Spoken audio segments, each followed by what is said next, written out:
भगवान श्रीकृष्णाने गोकुळामध्ये जे चरित्र केलं ना मायबा, चरित्राचा काय करायचा, उच्चार करायचा का? कारण की बाकीच्या गोष्टीचा आपण आचार करू शकत नाही, कारण भगवान श्रीकृष्णाने जे जीवनामध्ये केलं ते तुम्हाला आम्हाला कसं शक्य होईल महाराज? बरोबर आहे का नाही? लोकांचं असं आहे, ज्या गोष्टीचं आचरण करायला सांगितलंय त्या गोष्टीचा लोक उच्चार करतात आणि ज्या गोष्टीचा उच्चार करायला सांगितलं तिचं आचरण करतात. बरोबर आहे का नाही? आचरणीय चरित्र माझ्या प्रभू रामचंद्राचं एक वाणी, एक पत्नी, एक वचनी, हे जे चरित्र आहे दशमस्कंदाच्या अगोदर नवमस्कंद का आलाय शास्त्राचं कारण असं सांगतंय, जोपर्यंत प्रभू रामचंद्र रूपी आचरणाचा चष्मा तुम्ही परिधान करणार नाही तोपर्यंत माझ्या भगवंताच्या लीला तुमच्या लक्षात येणार नाही. मायबाप, भगवान श्रीकृष्णाने जे केलं ते तुम्हाला जमणार नाही. भगवंताने 16,108 बायका केल्या, आपल्याला जमल का? आपल्याला एकीनच नको नको करून सोडलंय महाराज. भगवान श्रीकृष्ण 6 दिवसाचे असताना त्याने पुतणीचं विष पेलं होतं, आपल्याला जमल नाही. भगवान श्रीकृष्ण 5 वर्षाचे असताना त्यांनी गोवर्धन उचलला होता. आणि एक सांगू का तुम्हाला झालं, ह्या गोष्टी फक्त देवाला शक्य आहे, तुम्हाला कसं शक्य राहील? 16,108 बायका होत्या भगवंताला. किती बायका होत्या? 16,108 बायका होत्या. प्रत्येकाला 10-10 मुलं होते महाराज. एवढा मोठा संसार ज्या भगवंताचा मोठा होता तरी पण तुकोबराय वर्णन करत असताना सांगता, तुका म्हणे नटधारी हो,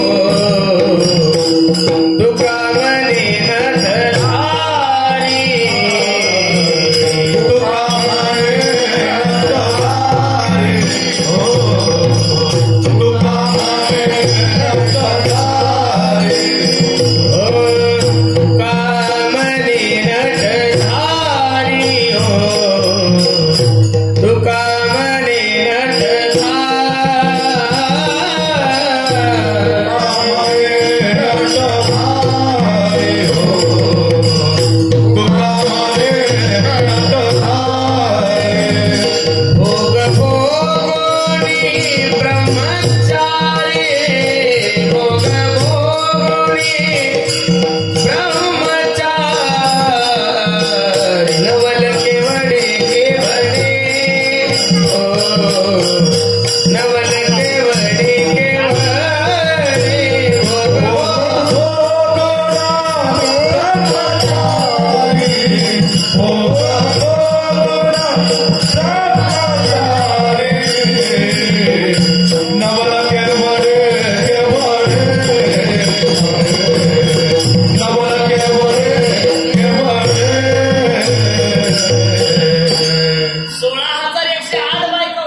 एक वेळेस भागवतातला खूप गोड प्रसंग आहे महाराज. दुर्वास ऋषी जेवण्यासाठी आले होते. दुर्वास ऋषी कोण आलं होतं? दुर्वास ऋषी. दुर्वास ऋषी यमुनेच्या पहिल्या तीराला आहे आणि भगवान श्रीकृष्णाला सांगितलं, देवा जेवण करायचंय मला, सुंदर असा स्वयंपाक तयार करा. आता देवाला स्वयंपाक करायला काय वेळ लागणार मला? 16,108 बायका होत्या. कोणी चपात्या करतोय, कोणी भात करतोय, कोणी भाजी करतोय, कोणी पापड, कोणी लोणचं. हा सुंदर असा स्वयंपाक तयार केलाय आणि यमुनेच्या या तीरावरून त्या तीरावर जायचं. सगळ्या भगवंताच्या पत्न्या म्हणू लागल्या, कसं जायचं देवा? त्यावेळेस भगवंताने सांगितलं, हे बघा, रुक्मिणी आई साहेबाला सांगितलं, रुक्मिणी त्या यमुनेला जाऊन सांग. काय म्हणले भगवंत कीर्तन ध्यान देऊन ऐका, रुक्मिणी त्या यमुनेला जाऊन सांग 16,108 बायका असून जर आमचा नवरा म्हणजे भगवान श्रीकृष्ण जर ब्रह्मचारी असेल तर तू आम्हाला वाट देशील. रुक्मिणी आई साहेब म्हणजे तुम्हाला लाज वाटते का तुम्ही? अहो तुमच्यापासून मला प्रद्युम्न झालाय, मला 4-5 मुलं तुमच्यापासून झाले, ब्रह्मचारी कोणत्या तोंडाला म्हणतात? तुला जेवढं सांगितलं तेवढं कर. यमुना मातेकडे गेले आणि हात जोडला रुक्मिणी आई साहेबांनी. रुक्मिणी आई साहेबांनी सांगितलं, रुक्मिणी आई साहेब, यमुना माता 16,108 बायका असून जर आमचा नवरा ब्रह्मचारी असेल तर तू आम्हाला वाट देशील महाराज. असं ऐकल्याबरोबर यमुनाचा भंग झाली, माझा तो रस्ता झाला. गवळून त्या भगवंताच्या पत्न्याचा विचारच करू लागल्या. 16,108 बायका किती प्रकारचं खाद्य घेऊन गेले होत्या महाराज. दुर्वास ऋषीचं जेवण वगैरे झाल्यानंतर दुर्वास ऋषी म्हणले, रुक्मिणी आई साहेब दुर्वास ऋषी म्हणले, महाराज आम्ही आलो इकडे पण आता यमुनेच्या पलीकडे जायचं कसं? त्यावेळेस दुर्वास ऋषीनं सांगितलं, एवढं अन्न खाऊन जर दुर्वास ऋषी उपाशी असेल तर यमुना मातेला म्हणा वाढ दे. ते म्हणे अरे बाबा तू काही थोडं खाल्लं का रे? 10 क्विंटलचा भात खाल्लाय ना तू, 4-5 बॅलर तू वरण खाल्लंय, डाळ खाल्ली आहे. तरी सुद्धा यमुना मातेला विनंती केली आणि काय झालं? यमुना माता बंगली म्हणून मला सांगतात, नवल केवडे केवडे नकळे कानोबाचे कोडे. बाबा आपण भाग्यवान मंडळी आहोत दादा. खरं सांगा तुमच्या दादरची लोकसंख्या किती हो? 10,000. किती लोकसंख्या आहे? 10,000. बाबा बाबा बाबा. मग 10,000 लोकसंख्यातले असं समजा 9,000 लोक कुंभमेळ्याला गेले असते. असं 9,000 धरा, पण कमीत कमी 1,000 नको का हो? आता यातले अर्धे लोक तर बाहेर गावचे, मग आपले लोक गेले कुठं? काही म्हणते काळजी करू नका महाराज, उद्या जेवायच्या टायमाला सगळे येतील.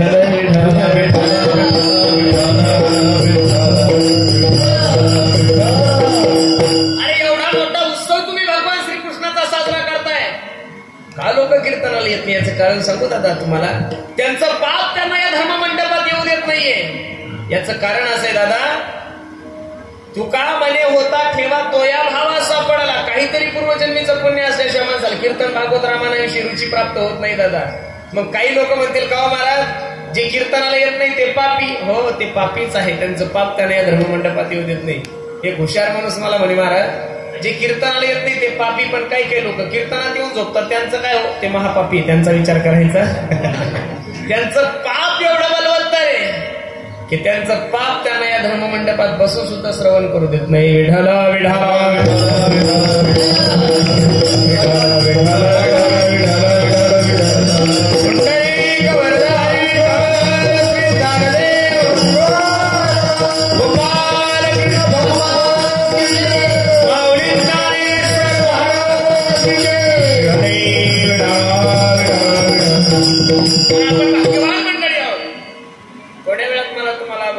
सांगायचा बरोबर 12:15 म्हणजे 12:15 आपण काय टाकणार आहोत?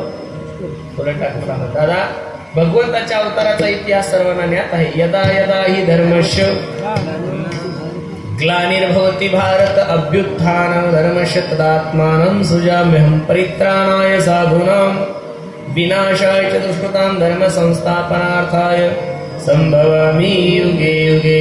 तुलसीदासजी या श्लोकाचं वर्णन करत असताना सांगतात, जब जब होए धर्म की हानि बढ़ी असुर अधम अभिमानी.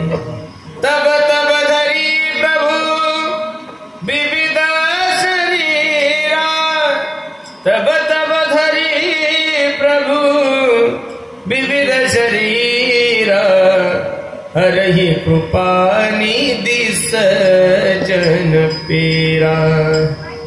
मंगलमय जयवाणी गजानन. दादा ज्याच्या वेळेस या धर्मावर गाणी येते त्यावेळेस माझा भगवान परमात्मा अवतार घेतो. प्रमाण आहे महाराजांचं. धर्मरक्षावया अवतार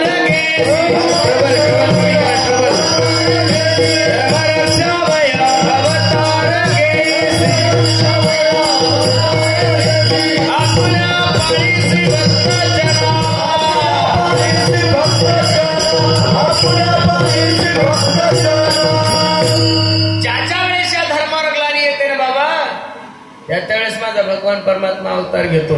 आणि द्वापार युगाची परिस्थिती तशीच झाली. कंस, दंतवक्र, शिशुपाळ यांचा एवढा सुळसुळाट झाला, एवढा सुळसुळाट झाला.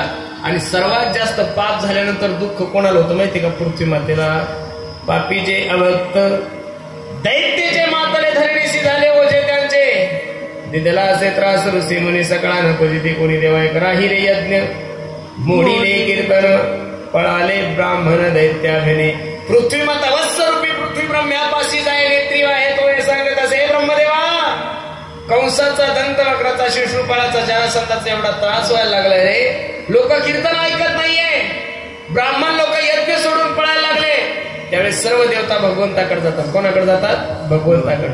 आणि भगवंताची स्तुती करू लागले. शशांक चक्रम सकरीट कुंदम सपीत वस्त्रम सरशिवक्षणम सहार वक्ष तलकस्तो श्रीम नमामि विष्णुं शिरसा चतुर्भुजं शांताकारं भुजगशयनं पद्मनाभं विश्वाधारं गगनसदृशं मेघवर्णं शुभांगं लक्ष्मीकांतं कमलनयनं योगिविद्यानगम्यं श्री अनंता मधुसूदन पद्मनाभा नारायण जगव्यापका जनार्दना आनंद घना अविनाश. दादा, एखाद्या माणसाकडून जर तुम्हाला चांगलं काम करून घ्यायचं असेल ना, सप्ताहाचा कालावधी चालू आहे आपला, एवढा मोठा उत्सव आहे, आणि एखादा हलकट माणूस असेल, हलकट कळतं तुम्हाला, जे परमार्थ चालू असलं तरी परमार्थाला 1 रुपया देत नाही, त्याला हलकट म्हणायचं. काय म्हणायचं?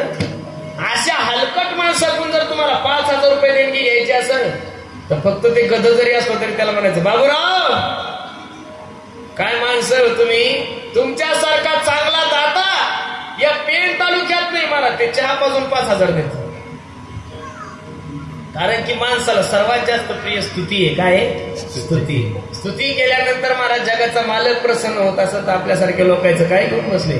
जगाच्या मालकाला आनंद वाटला आणि जगाच्या मालकाने सांगितलं, हे काळजी करू नका, आकाशाची वाणी सांगे सकळाशी, तळमळ मानसी करू नका, तळमळ मानसी करू नका, तळमळ मानसी करू नका. आकाशाची वाणी सांगे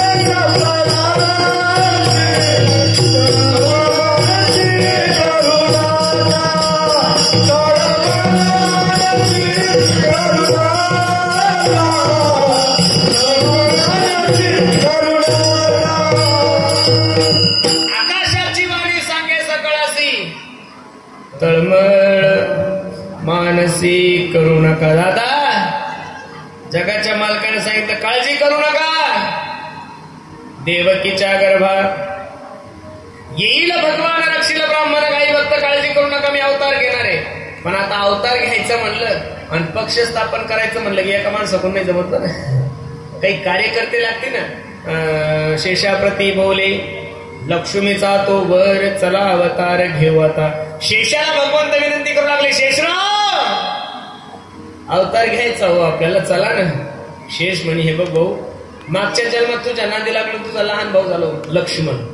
14 वर्ष उपवास करावा लागला मला. किती वर्ष?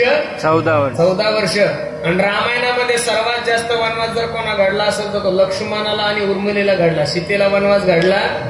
सीतेला वनवास घडायचं काय काम आहे? सीता प्रभू रामचंद्र सोबत होती.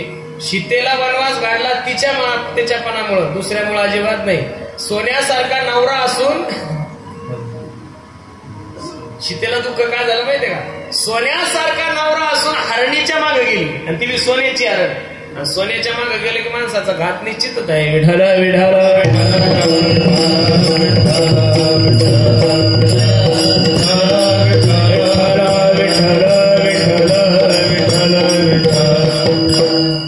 सगळं ठरलं बाबा.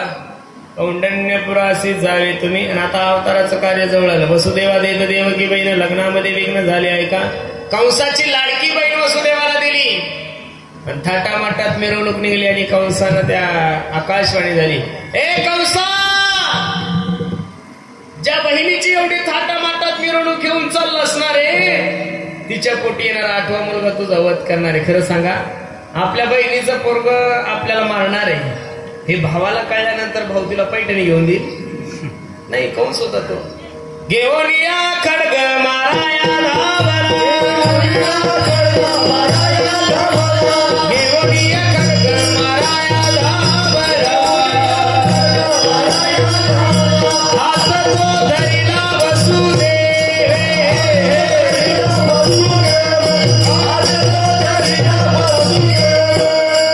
वसुदेवाने हात पकडला. हे वेड्या, तुझी बहीण नंतरची, ती पहिली माझी बायको आहे आणि आता तिचं रक्षण करणं माझं कर्तव्य. अरे हिच्या पोटी येणारे मुलं तुला मारणार. हिनं काय केलं? मला कारागृहामध्ये ठेव. ठरल्याप्रमाणे कारागृहामध्ये ठेवलं. 2-3 वर्ष ओळखल्यानंतर सोन्यासारखं पहिलं पोरग झालं आणि ते पोरग हातात घेऊन वसुदेव कोणाकडे गेले? कंसाकडे गेले. तुम्ही 38 वर्ष झाले काल्याचं कीर्तन ऐकता महाराज. किती वर्ष झाले? 38. आता हे 38वे वर्ष आहे आपलं. कंस राक्षस होता का देव होता? माय मावल्या. कंस कोण होता? मावस भाऊ होता तुमचा का माम भाऊ होता? कंस होता कोण? राक्षस होता का देव होता? कंस कोण होता? राक्षस होता. कंस राक्षस होता दादा, तरी पण तुमच्या आणि माझ्यापेक्षा चांगला होता. तुम्ही म्हणसाल मग महाराज आम्ही कोण आहे? आपण नुसते राक्षस नाही, आपले सगळे महाराक्षस आपण सगळे. तुम्ही म्हणसाल असं कसं बोलता महाराज वेड्यासारखं? घ्या दादा. अरे कंस जन्माला आलेले पोरं मारत होता रे.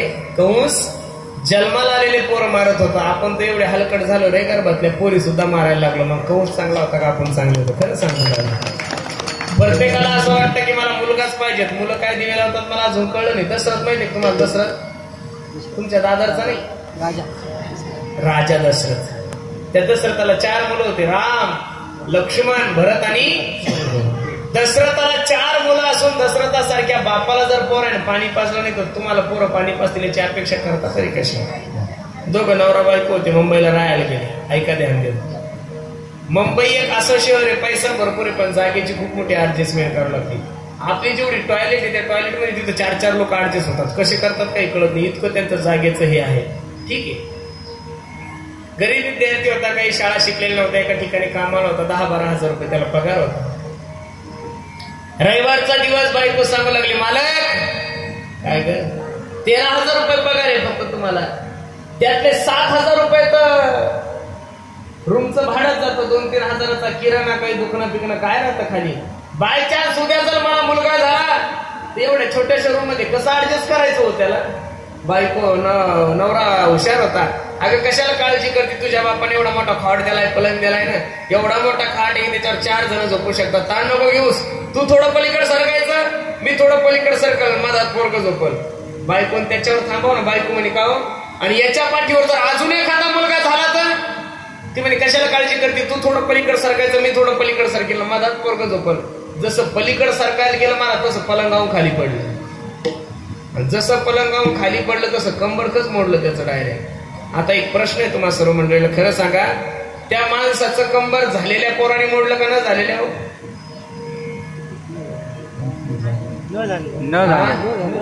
त्या माणसाचं जे कंबर मोडलं हे झालेल्या मुलांनी का न झालेल्या? आता न झालेले पोरं जर कंबर मोडतात तर झालेले काय? म्हणून माझी विनंती दादा, कंसासारख्या राक्षसाने तुम्हाला सांगा की स्त्रीची हत्या करू नये. पण ज्यावेळेस मुलगा परत गेला, परत घेऊन चालले, त्यावेळेस नाराजी आली. पुण्य सारा वया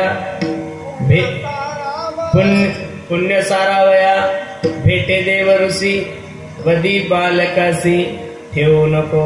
नाराजीने सांगितलं, अरे वेड्या, तो 8वा जन्माला असे बोट केले, 1 2 3 4 5 6 7 8.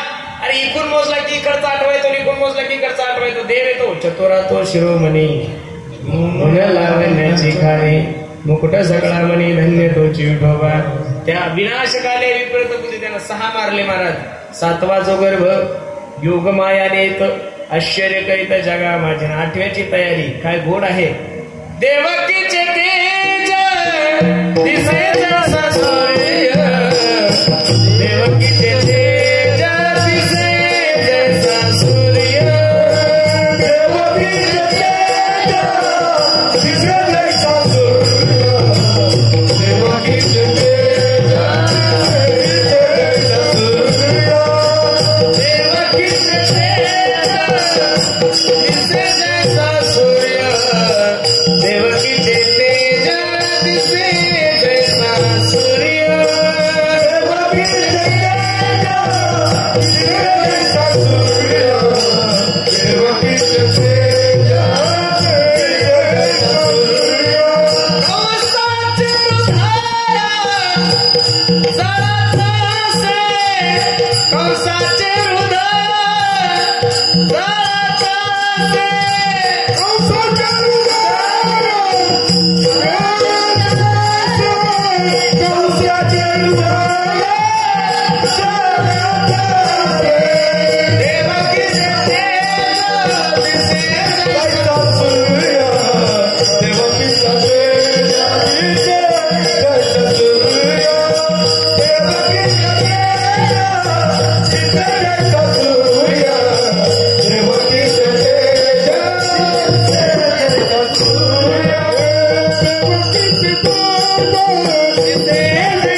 देवकीचे तेज, याचा ट्रबल कमी करा, थोडा गोड आवाज द्यावा, आवाज असा व्यवस्थित येत नाही.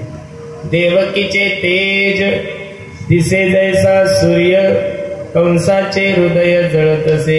एखादी माय माऊली जर गर्भवती असेल ना, माय माऊल्यानो कीर्तन ध्यान देऊ नये का, एखाद्या माय माऊलीला जर 7वा 8वा 9वा महिना चालू असेल ना, तर त्या माय माऊलीचा चेहरा एकदम गोरा पान दिसतो. याचं कारण सांगू का, त्या माय माऊलीच्या गर्भातलं तेच तिच्या चेहऱ्यात आलेलं असतं. विचार करा, आपल्या घरी एखादं 100 पोरगं जन्माला यायचं असलं तर माय माऊली एवढी सुंदर दिसती. जगाचा मालक ज्या माय माऊलीच्या गर्भामध्ये असेल, काय तेज दिसत. देवकीचे तेज दिसे जैसा सूर्य, कंसाचे हृदय जळतसे. आणि अवताराची वेळ तुम्हाला माहिती सर्वांना. दशरथे मारिला तोची होता मास, वर्षा ऋतू असे कृष्ण पक्ष, वसुनाम तिथी बुधवार असे शुक सांगत असे परीक्षिती. 8 वर्षाची मूर्ती देवकी मातेसमोर प्रकट झाली. नाईला सांगितलं आई. त्यावेळी देवकी रडायला लागली. सोडा सोडा मिठी लपवा लपवा जग जेटी, जनी कंसासी कळेल माझ्या बाळासी मारेल. देवकी रडायला लागली. आहो लपवा हो माझ्या लेकराला. 6 मुलं मारले त्या निष्ठुराने. आणि हे जर मरण पावलं तर कसं होईल महाराज. भगवंत म्हणतात आई काळजी करू नको ग, रडू नकोस. त्या कंसाचं तेलचं खाल्लेलं आहे मी, तू ताण घेऊ. कंस काय करणार आहे, मला अजिबात ताण नको घेऊ. फक्त वसुदेवाला सांगितलं बाबा मला इथं तुम्ही ठेवू नका. नंदाच्या घराला, नंदाच्या घराला मजने गोकुळाला, माया उपजली तेथे. रिपीट आलं पाहिजे. मज ठावर मज ठेवी दियान येते, नंदाच्या घराला, नंदाच्या घराला मजने गोकुळाला. वसुदेवाने भगवंताला उचललं, गोकुळामध्ये नेऊन ठेवलं दादा. आणि माईला घेऊन आले. रडे माया.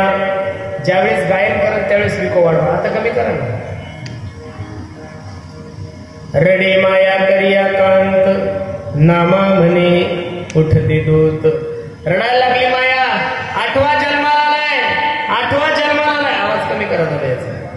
8वा जन्माला आलाय, 8वा जन्माला आलाय. कंसानं पकडला आणि जिथं 6 मारले तिथं मारायला हातातून सडकली. कंसा तू मला काय मारणार रे, तुला मारणार माझ्या अगोदर जन्माला आला. थोडं बाजूला ठेवा कंसाचं चरित्र. आता गोकुळामध्ये जाऊ. वयाच्या 65व्या वर्षी मुलगा झाला होता नंदबाबाला. कितव्या वर्षी? 65.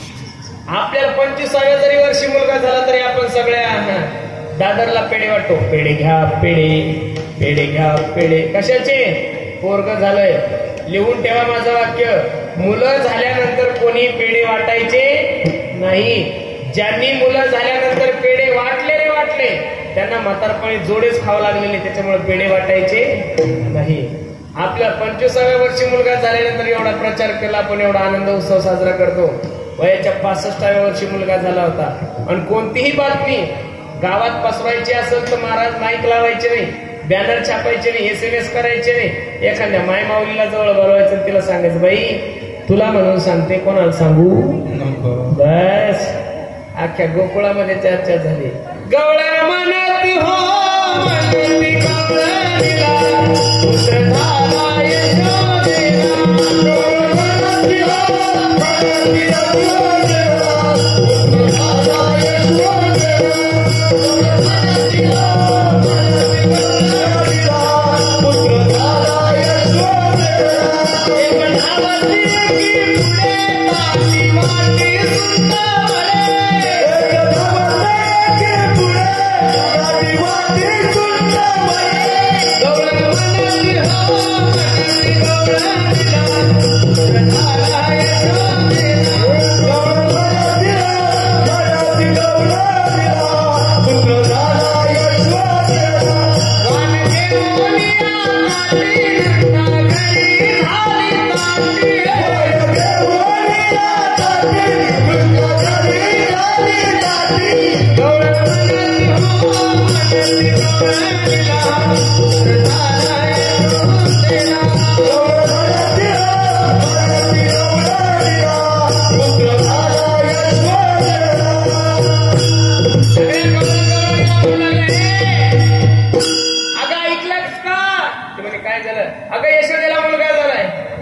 आमच्या जनाबाई सुद्धा होत्या.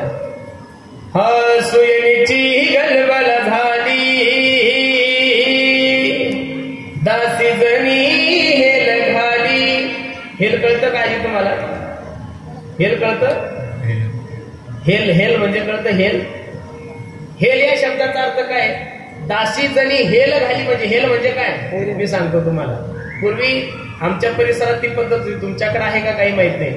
25 वर्षापूर्वी, 40 वर्षापूर्वी, 30 वर्षापूर्वी एखाद्या मायमाऊलीची जर डिलिव्हरी झाली तर तिच्या जवळपासच्या जेवढ्या 10-15 महिला मंडळी त्या तिच्या राजनामध्ये हंड्यानं पाणी टाकत होत्या. त्याला काय म्हणतात? हेल. तुमच्या तिकडे ती पद्धत होती का नाही काही माहित नाही. आता तुम्ही म्हणसाल ती पद्धत का बंद झाली?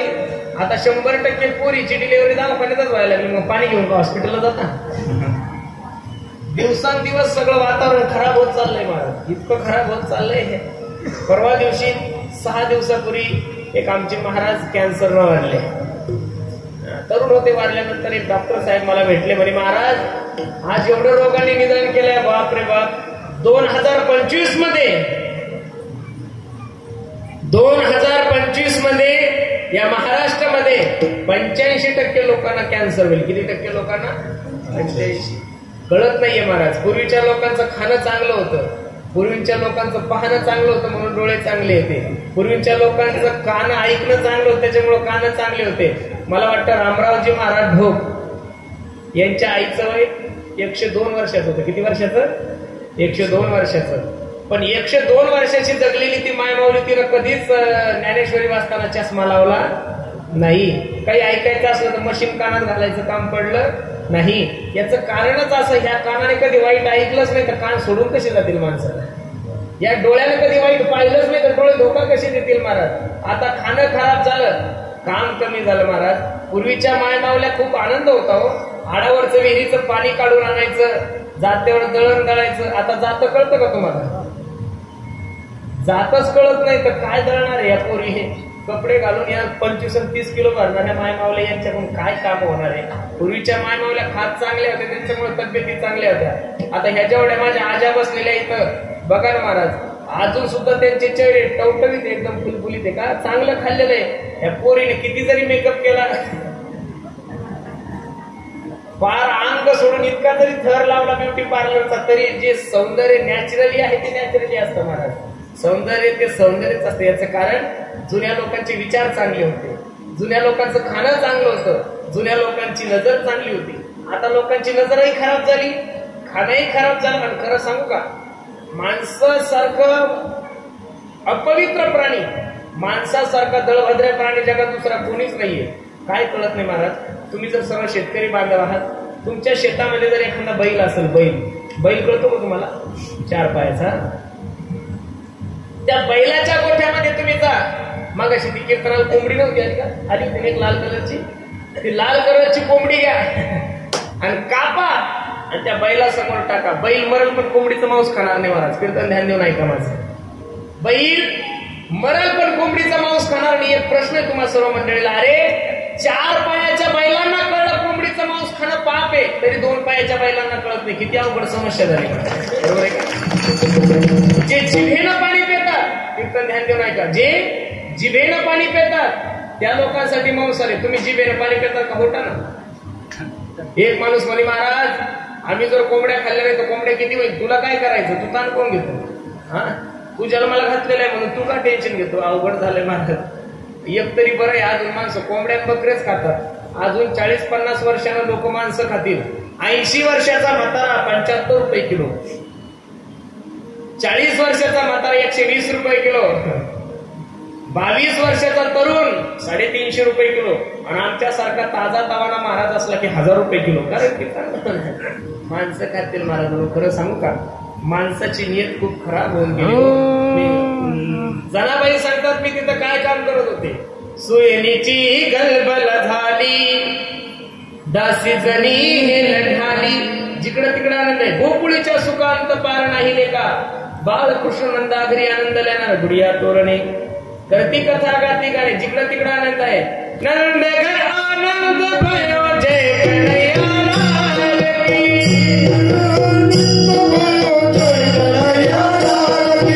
नंद घर आनंद भयो जय कन्हैया लाल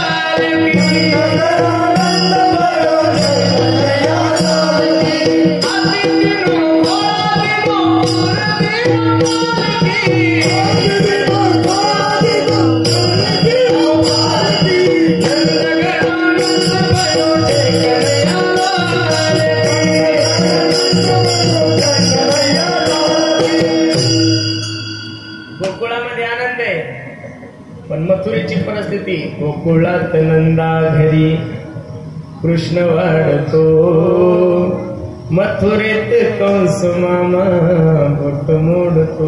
कंसाने मीटिंग भरवली. ऐका हो ऐका, जो कोणी माझ्या शत्रूला मारल त्याला अर्ध राज्य बक्षीस. पहिला इडा उचलला होता कोणी? पुतना मावशीने. कोणी? पुतनाने. पुतनाने सुंदर असा शृंगार केला. यशोदेकडे गेली. यशोदे, बाळ झालं ग, तुलाच सांगितलं. आणि यशोदा म्हणे तू कोण आहे? म्हणे मी तुझी मावस बहीण. यशोदा म्हणे मला मावशीच नाही तर बहीण कुठून आली? पण आनंदाच्या भरामध्ये यशोदा म्हणली बरं बरं झालं बाई आलीच. कुठं आहे ग बाळ? यशोदा सांगू लागली खूप रडत होतं ग, आता झोपी घातलंय. आणि पाळण्यातल्या पाळण्यात माझा देव विचार करत होता किती भोळी आई आहे माझी. माझं बवणीचं गिराईक परत गेलं तर माझा धंदा चांगला होणार. दुकानदार लोक बवणीचं गिराईक कधीच परत पाठवत नाही. तुमचा बाजार कुठला आहे हो? पेन. कोणवारी असतो बाजार? मंगळवारच्या दिवशी पेनच्या बाजारामध्ये एक माय माऊली वांगे विकत होते. कीर्तन ध्यान देऊन ऐका. एक माणूस तिच्याकडे गेला. मावशी वांगे काय किलो आहे? ती म्हणली दादा 25 रुपये किलो आहे. हा म्हणला हे बघ महाराज लोक आमच्या घरी जेवायला येणार आहे. दादा याचा आवाज क्लिअर करा तुम्ही. असा गोड आवाज येऊन साऊंडला आवाज द्यायचा. तुताऱ्यांचा आवाज कमी करा.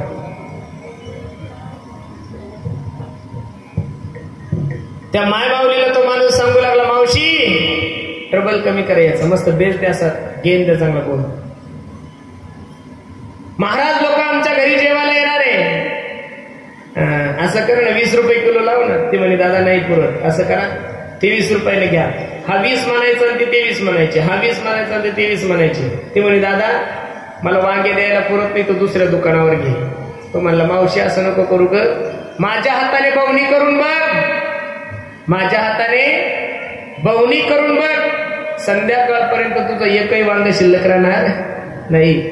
मावशी बोलायला थोडी खौट होती. म्हणे का रे तुझ्या हातामध्ये अशी काय जादू आहे? तो माणूस म्हणला मावशी माझ्या बापाची 100 एकर या हाताने जमीन गमवली ग, तुझं टोपलं भरवागी काही घेऊन बसले. म्हणून बवणीचं गिराईक परत पाठवायचं नाही. पुतणीने भगवंताला उचलल्यानंतर पुतना आकाश मार्गाने निघू लागली. भगवंताने दूधही पेलं, पंचप्राण ओढले, विषयी पेलं. त्यावेळेस पुतना म्हणू लागले सामुंच मुंचाल मिती प्रभाशी निष्विड्ड माला. याचा आवाज कसा झाला? खराब झाला दादा. तुताऱ्या कुठे? तुताऱ्या कोंगे कुठे? कोंग्यांचा आवाज कमी करून या साऊंडला आवाज देतो. भगवंत पुतणेला सांगतात पुतणे पहिलं तुम्ही कोणाला धरत आणि एकदा का कोणाला धरलं तर त्याला मरेपर्यंत सोडत. पुतणेचाही उद्धार केला. आता भगवान परमात्मा रांगायला लागले. काय गोड वर्णन आहे. तळवे तळ हात टेकीता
थोडा मोठा झाला. त्याचा आवाज कसा झाला का?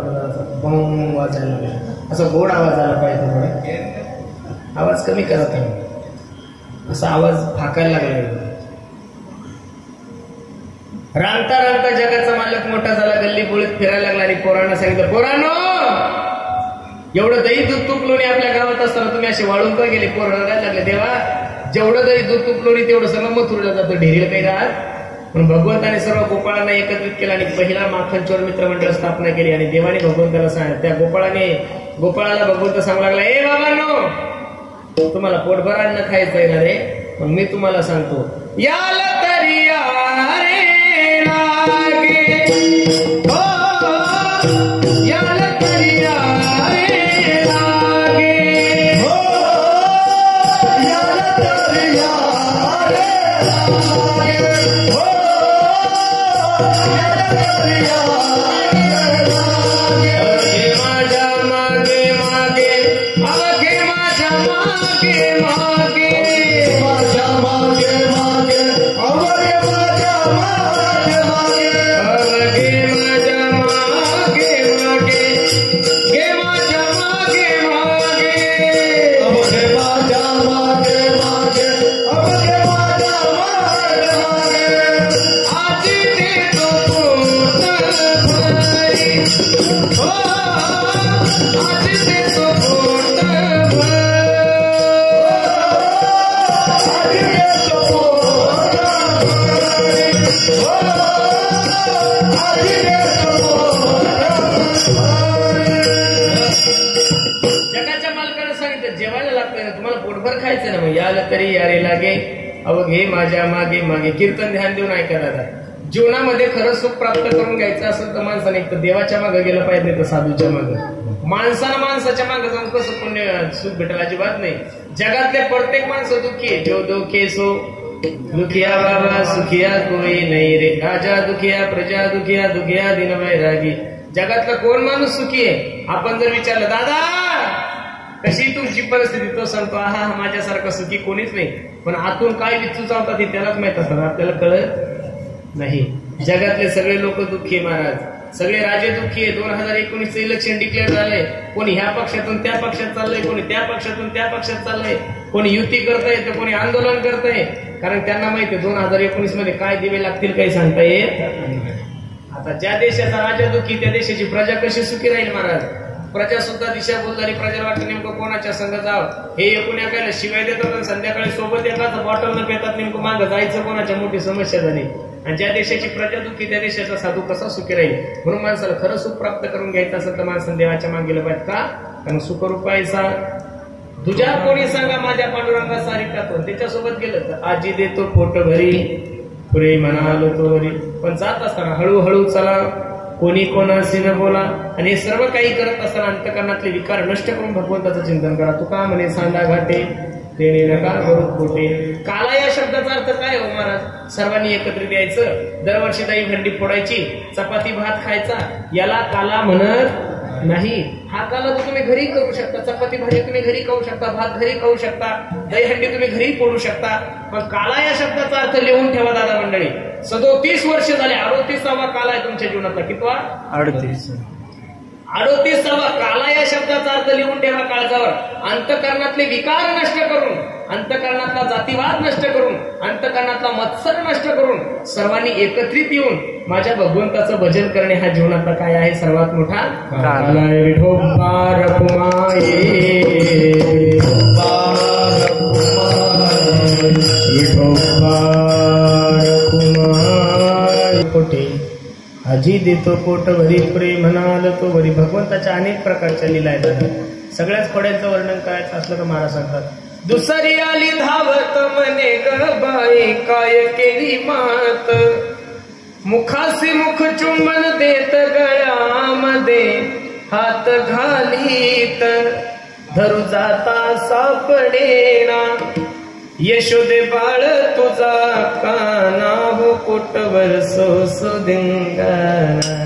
10-5 म्हाताऱ्या गवळणी यशोदेकडे गेले. यशोदे, आतापर्यंत गोकुळात कधीच चोऱ्या झाल्या नाही, पण ज्या दिवसापासून तुला मुलगा झालाय त्या दिवसापासून चोऱ्या वाढल्या. बरं, आता चोरी कशाची होती? दही दूध तूप लोणीची.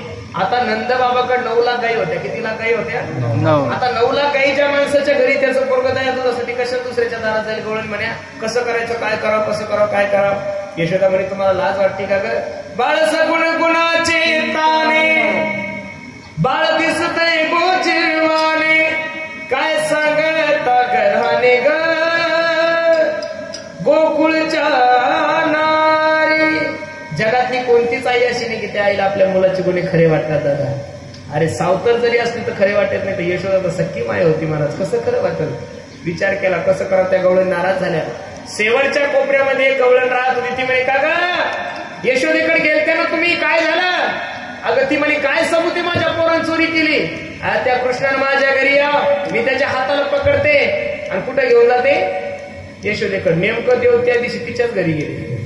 दही दूध तूप लोणी खाल्लं, सगळे गोपाळ गेले पळून. देव लागला पळायला. यशोदेनं त्या गवळणीनं हात पकडला. का रे कृष्णा चाल तुझ्या आईकड. तुझी आई तर मोठी म्हणत होती तुम्ही 12 घरच्या 12 गे, तुमची एवढीच रीत खोटी गे, तुम्ही ठाईच्या ढाळा गे, तुम्ही याची संगत सोडा गे. चाल तुझ्या आईकड. फर फर फर फर फर फर ओढत घेऊन चालले. देव रडायला लागला. हे बाई एवढ्या वेळेस मला माफ कर, परत तुझ्या मतदारसंघात मी मतदान मागायला येणार. एवढ्या वेळेस सोड. माझी आई खूप खडूस आहे का, छोट्याशा लोण्यासाठी तिने मला उकळायला बांधलं होतं. सोड सोड सोड. ती म्हणे चाल तुझ्या आईकड. आता देवाला पकडलं होतं ना. देव म्हणे का ग 1 तास झाले एकच हात धरला, जरा दुसरा हात धर की. दुसरा हात धरूस तर देवानं तिच्या नवऱ्याचा हात तिच्या हातात दिला आणि देव गेलं पळून.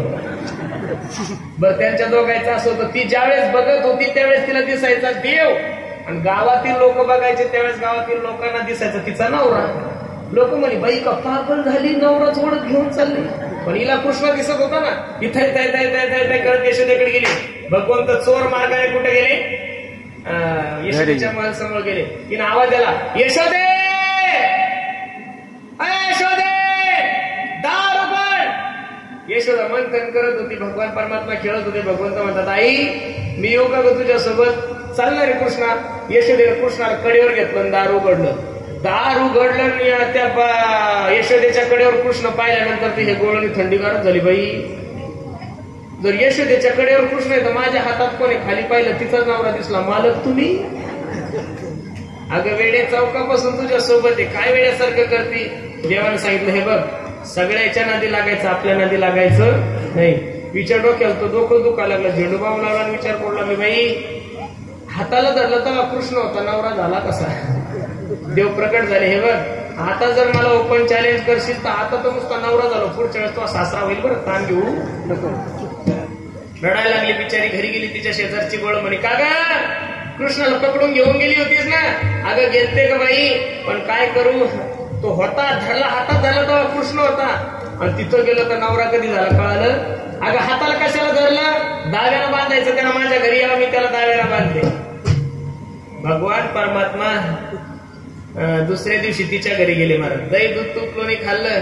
दही दूध तूप लोणी खाल्ल्यानंतर दोघं नवरा बायको जवळजवळ झोपलेले होते. तिच्या वेणीची आणि तिच्या ताडीची काय बांधून दिली, गाठ. हे पूर्वीचं सांगतोय महाराज तुम्हाला. गव्हाचं पूर्वीचं. पूर्वीच्या माय मावल्यांची जी वेणी होती ना ती कमराच्या खाली जात होती. कधीच माय मावल्या केस कापत नव्हत्या. याचं कारण सांगू का. पूर्वी द्वापार युगामध्ये ब्युटी पार्लर म्हणजे याचा अर्थ काय महाराज, बया उघड्या करण्याचं ठिकाण म्हणजे ब्युटी पार्लर. अवघड झालंय महाराज. खरं सांगू का, भारत हा असा देश आहे इथं खूप काही गोष्टी महत्वाच्या आहे महाराज. सौभाग्य स्त्रीने कधीच कपाळाला टिकली लावायची नाही. सौभाग्यवती स्त्रीने कधीच आपले केस कापायचे नाही. अपशकुन सांगितलेलं आहे दादा. सीताई साहेब ज्यामध्ये भांगामध्ये ज्यावेळेस शेंदूर भरायची ना, याच्या मागचं कारण आहे खूप मोठं. हनुमंतरायाने विचारलं आई तुम्ही का भांगामध्ये शेंदूर भरतात. त्यावेळेस सीताई साहेबांनी सांगितलं हनुमंता जितकं मायमाऊलीत भांगामध्ये शेंदूर जास्त भरत तितकं तिच्या नवऱ्याचं आयुष्य काय होतं, वाढतं. त्याच्यामुळे हनुमंतराय दुकानात गेले डायरेक्ट घेगुळाचा डबा चांगवर टाकून घेतला. म्हणून तर लोक शेंदूर लावतात हनुमंतरायाला. दुसरं काय कारण आहे मला.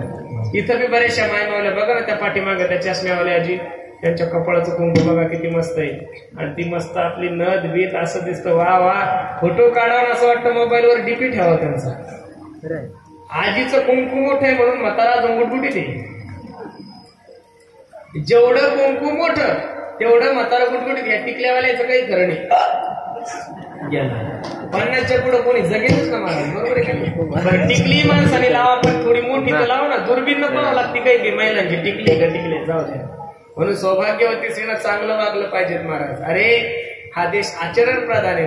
खरं सांगू का, ज्यावेळेस श्रद्धेचा विषय येतो, ज्यावेळेस आदराचा विषय येतो त्यावेळेस कैटराने फोटो नाही लावत लोक, जिजाबाईचेच लावतात, अहिल्याबाई होळकरांचेच लावतात, झाशीची राणी लक्ष्मीबाईचेच लावतात. याचं कारण जगातला सगळ्यात मोठा दागिना संस्कार आहे महाराज. काय आहे? संस्कार आहे. आता ते दोघं जण जवळ बसले, त्यांच्या दाढीची नेची विणीची गाठ बांधून दिली. सकाळी उठला त्यावेळेस त्याच्या दाढीला झटका बसला. हा म्हणे मस्त होऊन या मातली धांगडी करी ओढाओढी मज लागी. आता त्या दोघांचं असं होतं, बायको होती 4.5 फूट आणि हे होतं 3.5 फूट. ती पुढे हे माग, ती पुढे हे माग, एवढी फजिती नाथ बाबा सांगतात. तिसरी आली धावोनी म्हणे ग बाई काय केली करणी, पतीची दाढी माझी वेणी दोहीसी गाठ देऊनी गटबाई कोणा सुटेना, यशोदे बाळ तुझा काना पोटवर सोसू धिंगाणा. एक गवळण सकाळी 5 वाजता उठली आणि अंगणामध्ये रांगोळ काढत होती. देव सकाळी झोपीतून उठलं, डोळे चोळत चोळत तिच्याकडे गेले. का ग काय करतीस? खूप सुंदर रांगोळ काढते कृष्णा. कृष्ण म्हणे मी त्याच्यात रंग भरू का ग? हो तुला भरता येतो? हो खूप सुंदर रंग भरतो. भगवंतानं त्या गवळणीला बाजूला केलं आणि त्याच्यावर सू करून दिली. खरं हे प्रमाणे महाराज. अष्टदळ काढले अंगणी वरी मुते चक्रपाणी. नामदेवराज सांगतात अष्टदळ म्हणजे रांगोळ काढली अंगणी आणि वरी मुते चक्रपाणी. एवढ्या कोड्या वाढल्या महाराज. आवरी आवरी आपुला काना हो नसियेला आमच्या सुना, अजून लाज नाही तुझ्या मना, तुझा तुला कोड वाटे काना काना नसियेला आमच्या सुना. ज्यावेळेस मुलगा जास्त विचित्रपणा करतो त्यावेळेस प्रत्येक मायबाबा समोर एकच पर्याय असतो, गाई गोपाळ गाई गोपाळ सवंगडी म्हणा, गाई गोपाळ सवंगडी म्हणा, गाई गोपाळ म्हणा, गाई गोपाळ सवंगडी म्हणा, गाई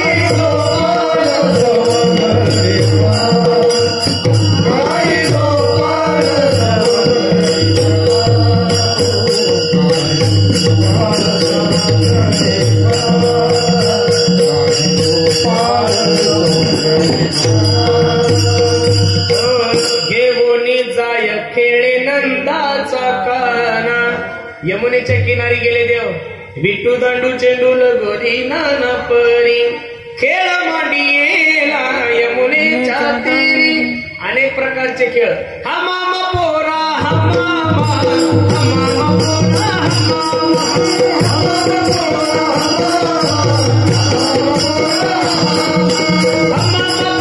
हा मामा, तुमरी वाजे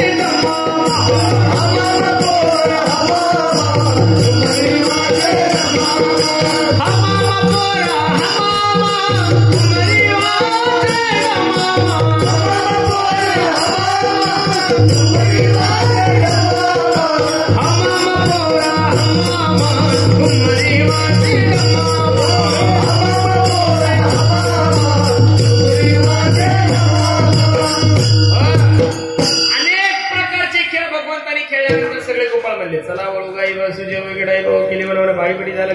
सगळ्यांनी गायी एकत्रित केल्या. भगवंताने सर्वांची शिदोरी एकत्रित केली मायबाप. पहिला काळा भगवंताने कुठे केला? यमुनेच्या किनारी केला. तोच काळा माझ्या साधू संतांनी चंद्रभागेमध्ये एकच टाळी झाली चंद्रभागे वळवंटी, माझा ज्ञान राजा गोपाळ सिलाया वाटी. आणि तोच काळा साधू संत मंडळीच्या असीम कृपेने गेल्या 37 वर्षापासून आणि हे आपलं 38वे वर्ष म्हणून त्या साधू संतांचं एकदा प्रेमपूर्वक भजन. ज्ञानेश्वर माऊली ज्ञानराज माऊली तुकाराम.